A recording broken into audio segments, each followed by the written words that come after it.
She told me she'd be late at the office, but the office was closed. Then I saw her TikTok photos in bed with her boss. I sent divorce papers to her door, and now she's begging for a second chance. My name is Jake. I am 26, and I never thought I would be sitting here sharing a story like this. I am not the kind of person who enjoys talking about private matters, but what happened to me changed my life in a way I could never imagine. I married Emily, a beautiful young woman who was 24, and for a long time I thought she was my whole world. We had built a life together that I was proud of. I worked hard every day. I came home to her, and I believed we were a team. I loved her so deeply that sometimes I felt like my heart could burst from the happiness she brought me. From the start, our marriage wasn't perfect, but I thought the little fights and misunderstandings were normal. Everyone argues sometimes, right? What mattered to me was that at the end of the day, I always believed Emily loved me. She would smile at me, she would hug me, and I felt safe with her. I never questioned her loyalty because in my eyes she was the kind of woman who would never betray someone who gave her his whole heart. One evening, she was putting on her coat to leave when she looked at me and said, "I might be home late tonight. There's extra work at the office." Her voice was calm, almost casual, like it was just another normal day. I nodded, smiled, and said, "All right, take care." I even felt proud of her for working hard, for being responsible. I sat back on the couch thinking I was lucky to have such a dedicated wife. But as the hours passed, a strange feeling began to grow inside me. I couldn't explain it, but something didn't feel right. The more I tried to push the thought away, the stronger it became. Finally, I grabbed my keys and drove out, telling myself I would just pass by her office, just to see the lights on, just to know she was safe and busy. It wasn't about distrust. At least that's what I told myself. It was about reassurance. When I reached her office building, my heart sank instantly. The place was empty. The parking lot had only a few cars, none of them hers. The doors were locked, the windows dark, and it was clear the office had closed hours ago.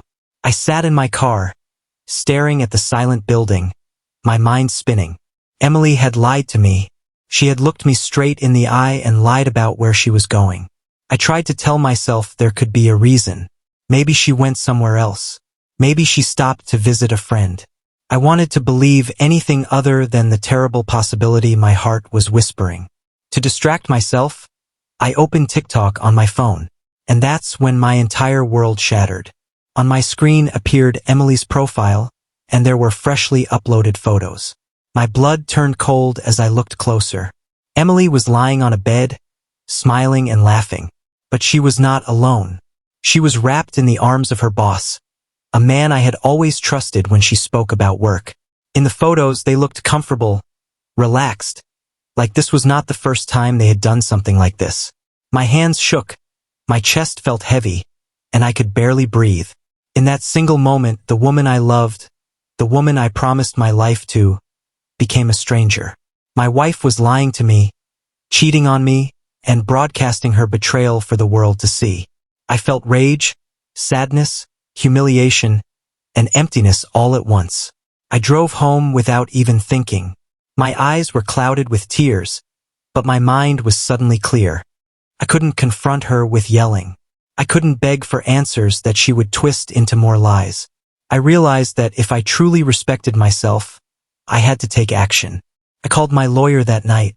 Together we prepared the divorce papers. I wanted nothing more to do with a woman who could betray me so easily. The next morning, those papers were delivered straight to our home address. I didn't wait to hand them to her myself. I didn't want to hear her excuses. I wanted her to see the cold, clear evidence that our marriage was over.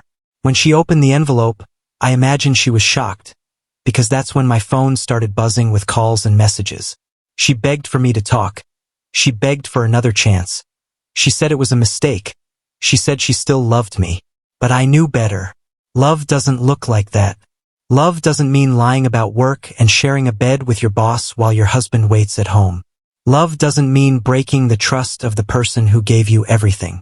That was the day I promised myself. I would walk away from Emily forever. When the divorce papers reached Emily's hands, I knew the shock must have hit her like a thunderstorm. My phone would not stop buzzing.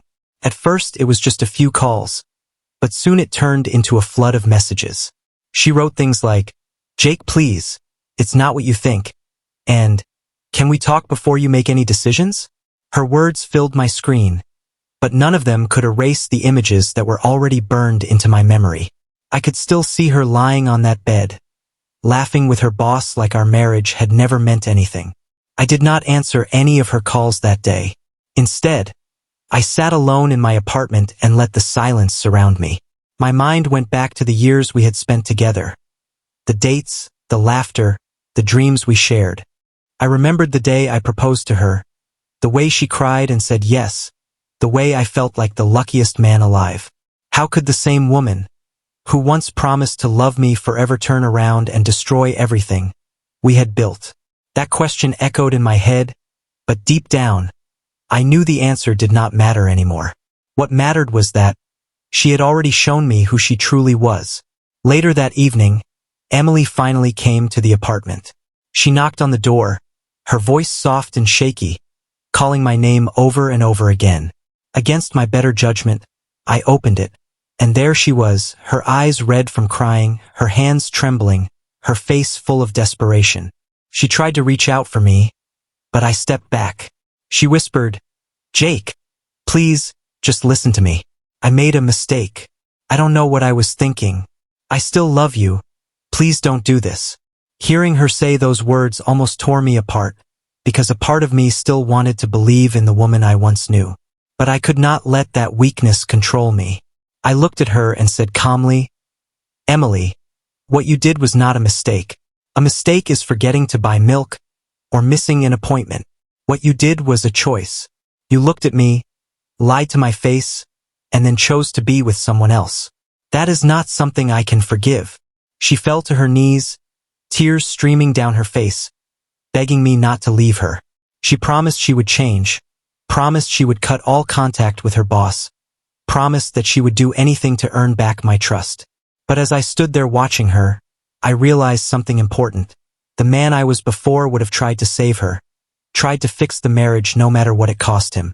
But the man standing there in that moment was different. I finally understood my own worth, and I understood that staying with her would only destroy me more. I told her softly but firmly, "It's over, Emily. I deserve better than this.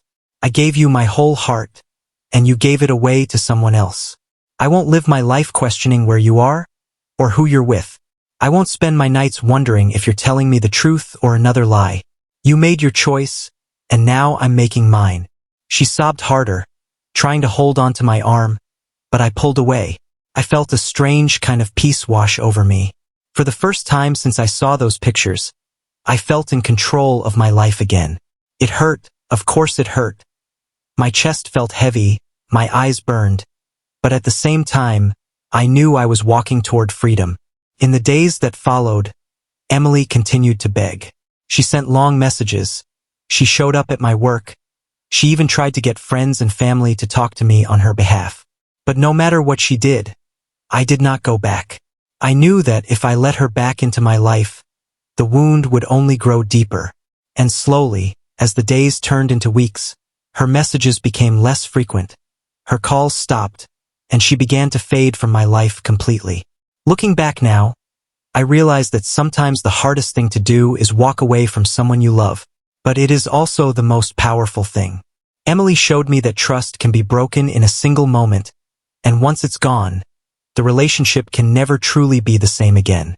I chose to protect my heart, to protect my future, and to never allow myself to be treated like that again. Emily may still be begging for a second chance, but for me, the door has closed forever. I am moving forward, and I am learning that real love will never require you to question your worth or sacrifice your dignity. I will not settle for someone who breaks me. I will wait for someone who builds me up.